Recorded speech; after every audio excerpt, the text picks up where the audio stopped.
UKలో 1 year masters. No IELTS required up to 5 years visa. High visa success rate. General గా నేను ఇంకొక మాట కూడా మీ ముందుకు తీసుకురావాలి.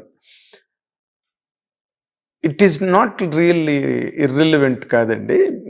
మీ మొదటి నుంచి మిమ్మల్ని సరే మీరు ఢిల్లీ రిప్రజెంటేటివ్గా ఏదో మీరు అనుకున్నారు, చాలా మంది అనుకున్నారు మీరు చెప్పిన దాని ప్రకారం. బట్ మీరు అందరూ మీరు టీటీడీ బోర్డు చైర్మన్ అవుతారని ఎక్స్పెక్ట్ చేశారు. ఈ రోజున బిఆర్ నాయుడు గారు అయ్యారు. దాని మీద మీ తాలూకా ఒపీనియన్ ఏంటి? ఎందుకంటే ఐఎమ్ ఎక్స్ట్రీమ్లీ హ్యాపీ మా బిఆర్ నాయుడు గారికి వచ్చినందుకు. ఎందుకంటే నేను ఎంత డిజర్వ్ అని అనుకున్నాను, నాయుడు గారు కూడా అంతే deserved for any good post. నేను చెప్పేది ఎందుకంటే జగన్మోహన్ రెడ్డి ఎంతమంది మీద ఎన్ని కేసులు పెట్టినా నా ప్రభుత్వాన్ని కూల్చడానికి కుట్ర చేస్తున్నారని ఏవన్గా నన్ను ఏటుగా ఆయన్ని ఏతిరిగా ఆంధ్రజ్యోతి పెట్టడం జరిగింది. సో ఎవరి మీద ఎన్ని కేసులు పెట్టినా ప్రజల్లో నాకు యాంటీ తీసుకొచ్చి నా ప్రభుత్వాన్ని కూల్చివేయడానికి ప్రయత్నిస్తున్నారు అని కేసు పెట్టింది నా మీద, నాయుడు గారి మీద, రాధాకృష్ణ గారి మీద. సో అంచేత ఆయన చిత్తూరు జిల్లాలో పుట్టి పెరిగిన వ్యక్తి. సో ఆ కొండ కింద ఉన్న వ్యక్తిగా, మరి ఆ స్వామి భక్తుడిగా ఆయనకి వచ్చినందుకు ఐ ఫెల్ట్ ఎక్స్ట్రీమ్లీ హ్యాపీ. ఇప్పుడు కాదు, నేను చాలామంది నేను అది ఎక్స్పెక్ట్ చేశాను అనుకుంటారు. నేను లాస్ట్ సెషన్ అప్పుడు అంటే సంవేర్ ఇన్ జూలైలో అయింది కదా, లాస్ట్ సెషన్ అప్పుడే నేను ఆయనకి ఫోన్ చేసి, sir I got reliable news, you are going to be the chairman అని చెప్పి అడ్వాన్స్డ్గా కంగ్రాచులేషన్స్ చెప్పి కూడా 3 నెలలు అయింది.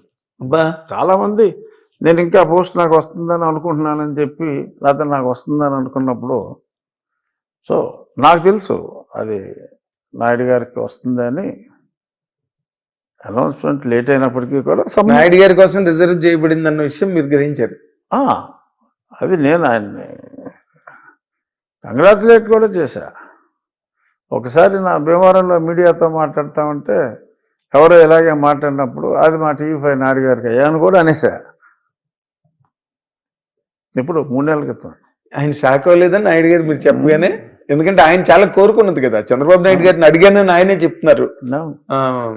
నిన్న ఆయనకి జరిగిన ఆయనలోనూ ఫస్ట్ 1 వీక్లోనే చాలా పెను మార్పులకి అక్కడ శ్రీకారం చుట్టారు.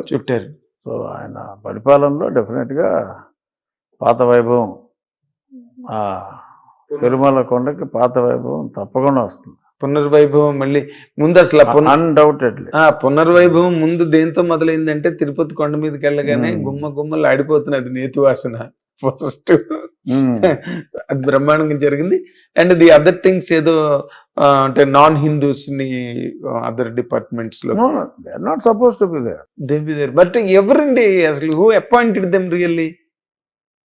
అపాయింట్ అయ్యాక you don't find a single Hindu in any Muslim institution, completely religious I'm talking it, I am not talking about a shop or a business. This is not a government job. That's what it is. So government job aithe okay, you have to accommodate all reservation. This is a Hindu charitable institution or Hindu temple lo, the name itself is Hindu. So you are not supposed to give any post to anyone. You should not. But government kuda paata governmentlu even well before Jagannath Reddy, of course Jagannath Reddy garu vachin tarvata he has completely blasphemed the whole Tirumala and everything anukondi. It is fair enough to say that blasphemy ki odigattaru aina, and of course he paid for that in form of losing the power and all that. But even well before that వాళ్ళు అసలు వాళ్ళని appoint చేయడమే correct కాదు కదా. రాదు, ఎవడో come with wrong certificate చెప్పలేం. అలా జరగచ్చండి. ఓకే, డెఫినెట్గా. అండ్ నాయుడు గారు మాట్లాడుతున్న దానిలో మొన్న నేను ఎక్కడో చూశానండి, ఈ వేద పాఠశాలల పునరుద్ధరణకి అండ్ విస్తరణకి కూడా వాటిని ఇంకా బాగు చేయడానికి వాటికి ఇంకా ఏదో చేయడానికి చాలామంది ప్రపంచవ్యాప్తంగా ఎంతోమంది విరాళాలు ఇవ్వడానికి వాటికి సిద్ధంగా ఉన్నారని మాట అన్నారు. రియల్లీ డస్ తిరుపతి నీడ్ అండి donations from otherwise such an affluent place? Correct. But డొనేషన్లు వచ్చినప్పుడు హిందూ ధర్మ పరిరక్షణ కోసం, ఈ దేవాలయాల కోసం, రాష్ట్రంలో ఉన్న దేవాలయాల టెంపుల్స్ కూడా జీర్ణం అయిపోతూ ఉంటాయి. Again they have to be rebuilt. So అన్నిటికీ కూడా డబ్బు అవసరం కాబట్టి ఒక భక్తిభావం ప్రజల్లో ఉండాలి అంటే మన శిథిలం అయిపోయిన దేవాలయాలని పరిరక్షించుకోవాల్సిన అవసరం ఉంది. ఇప్పుడు ఎన్ని చర్చిలు వస్తున్నాయి మీకు? అయ్యో, there is no village without 3-4 churches. అవును, in fact in the last 5 years 1-2 గుళ్ళే ఉన్న ఊర్లు ఉన్నాయి కానీ 5-6 చర్చిలు లేని ఊర్లు కనపడతల్లా. పర్టికులర్ గా దిస్ గవర్నమెంట్, మీ గవర్నమెంట్ దాని మీద ఏదైనా ఒక చూడాలి. ఇవన్నీ సోషల్. ఇప్పుడు నాకు ఒక ప్రాక్టికల్ ప్రాబ్లం. మా ఊర్లో ఒక పాపులర్ వెంకటేశ్వర స్వామి దేవాలయం, కాళ్ళకూరు వెంకటేశ్వర స్వామి దేవాలయం అనేది చాలా ఫేమస్. 450-year-old టెంపుల్, స్వయంభూ అంటారు. మరి అక్కడ ఇప్పుడు కమిటీ క్లియర్ అయింది అసెంబ్లీలో. సో చూడండి, ఇప్పుడు ఎస్సీలకు కూడా ఉండాలి. సో హిందూ ధర్మాన్ని పాటించే రెగ్యులర్గా టెంపుల్కి వెళ్ళే ఎస్సీని చూడండి. అంటే రెగ్యులర్గా దేవాలయానికి, popular temple, Hindu believers who attends some pujas in temple or some functions in temple కి అటెండ్ అయ్యే వాళ్ళని చూడండి అంటే ఐ వాజ్ షాక్డ్. ఆ పర్టికులర్ విలేజ్, 5-6 విలేజ్లో సెలెక్ట్ చేసుకోవచ్చు, but first preference let us give it to that particular village where the temple is situated. I could not find even a single person. Certificates are there for almost all, but జెన్యున్గా గుడికి వచ్చే వ్యక్తి ఒక్కడూ లేడు. Not even a single film. మిగిలిన ఊళ్ళో పరిస్థితి ఏంటో చూడాలి. ఎవరో లేనప్పుడు ఎవరో లేరురా బాబు ఏం చేయమంటామని I have to write a letter back. I can't. తెలిసి ఇప్పుడు గుడికి రాని వ్యక్తి, ప్రతి వారం చర్చికి వెళ్ళే వ్యక్తికి దేవాలయ ట్రస్టీ ఇమ్మంటే మరి అసలు ఎక్కడ దొరకపోతే I have to keep it vacant. ఒక పక్క నాయుడు గారు లాంటి పెద్దవాళ్ళు టెంపుల్లో, హిందూ టెంపుల్లో అన్యమతస్థులు ఉండకూడదు అంటున్నారు. సో అన్యమతస్థుడు అయ్యుండి నాది ఈ మతమే అని అంటే ప్రజలకు తెలుస్తుంది కదా. ఇప్పుడు స్టేట్ లెవెల్లో వేరు, ఆ గ్రామం లెవెల్లో if you appoint someone who's a regular who visits regularly the church, if you make him as the trustee here, people would know in that village. అవును, బయట అంటే ఏ ఊర్లో ఎవరికి తెలియదు, బట్ ఆ ఊర్లో తెలుస్తుంది. ఆ ఊర్లో తెలుస్తుంది. అంత ముఖాముఖి ఉంటారు కదా, ఎలా ఇచ్చారు అని అంటారు. సో ప్రభుత్వానికి చెట్టు రాకూడదు, సెలెక్ట్ చేయాలి అంటే ఇప్పుడు ఇంకొక ఊర్లో చూడమంటాం, ఆ నియర్ బై విలేజ్ చూడమంటాం. ఏదో సామి చెప్పినట్టు గుడి ఉన్న ఊళ్ళోనే సున్నా అంటుంటే do you expect in other villages? ఏమో, అందుకనే it has to be examined అంతే, చూడాలి.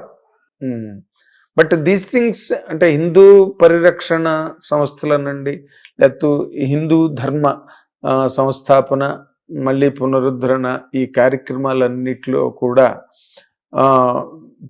ప్రభుత్వం, ఇప్పుడు మీ కూటమి ప్రభుత్వం ఏదైతే ఉందో అగ్రెసివ్ గా వెళ్ళదలుచుకుందా అండి? ఇది ప్రభుత్వానికి మతానికి సంబంధం లేదండి. ప్రభుత్వానికి మతానికి సంబంధం లేదు. ప్రభుత్వానికి మతానికి గత ప్రభుత్వం బాగా లింక్ పెట్టిన ఛాయలు, దాఖలాలు చాలా నిండుగా దొరికాయి. అదే దట్స్ రాంగ్ అంటున్నా నేను. That's wrong. So you don't want to beat on the same track. See భారతదేశం it's a secular of course లౌకిక సెక్యులర్ దేశంలో government is not suppose to indulge in any religious activities as government. ఇప్పుడు British వాళ్ళు ఉన్నప్పుడు హిందూ టెంపుల్స్ని ఆదాయం వస్తుందని చెప్పి ఈ రాష్ట్ర టాక్సేషన్ పరిధిలోకి తెచ్చారు. ముస్లిం సంస్థలను అంటుకోవాలా, క్రిస్టియన్ సంస్థలను అంటుకోవాలా. మీ ప్రాపర్టీస్ మీరే మేనేజ్ చేసుకోండి, మీ మసీదులు మీరే మేనేజ్ చేసుకోండి, మీ చర్చిలు మీరే మేనేజ్ చేసుకోండి. ఇక్కడ మటుకు ఏం చేశారు, they are getting some 33% of the revenue నుంచి ప్రభుత్వానికి రావాలి అని చెప్పి సో ఆ ఫండ్ నుంచే ఆ డొనేషన్లో ఇస్తున్నారు.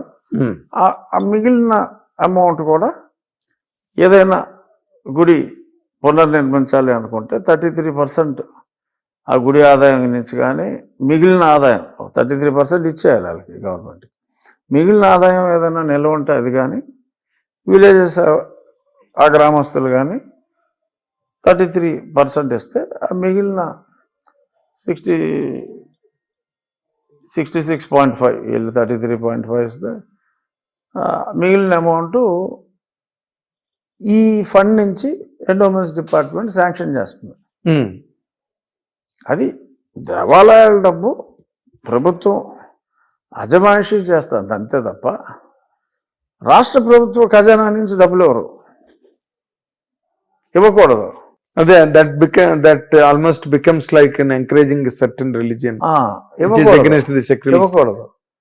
కానీ చర్చెస్ కడతానికి రాష్ట్ర ప్రభుత్వం డైరెక్ట్గా గతంలో డబ్బులు కేటాయించింది.